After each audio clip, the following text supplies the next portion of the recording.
Hey everyone, Craig Ball here, hope you're going well.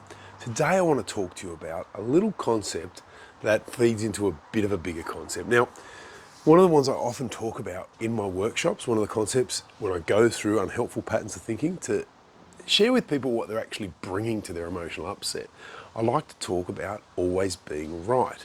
Now, we all know these people that are always right, they're no fun to be around, being right supersedes everything. And I often use the example of being right and the way that we're educating our children these days about being right, not really having a lot of point all the time. When the show Bluey, and in one of the episodes, Bluey has spent the whole day telling Bingo that she's right and proving herself to be wrong and proving that she's right, and by the same token proving Bingo, her sister, to be wrong.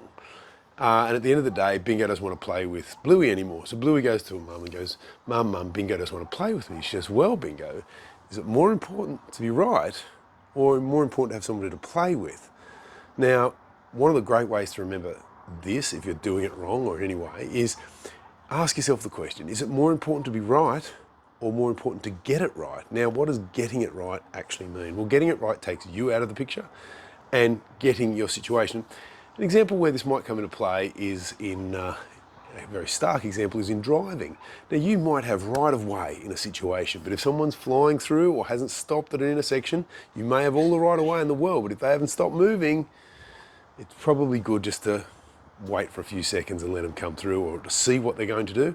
Another one is on a roundabout.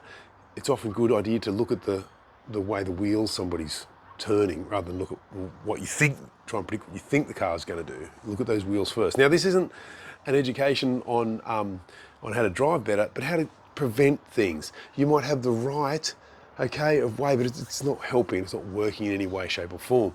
Some examples of this can also be if you've got right of way when you're skiing down a hill and you pull out in front of someone and they crash into you or have a crash trying to avoid you. Now, you might have been in the right, but you've buggered up someone's day, and does that really serve, does it really help? And it's the same in leadership situations. Is it important to be right, to win the day or the contest of what you think your idea is, or is it important that your people are supported? Stuff to think about. Remember, it's not always important to be right. Thanks heaps, I hope that helped.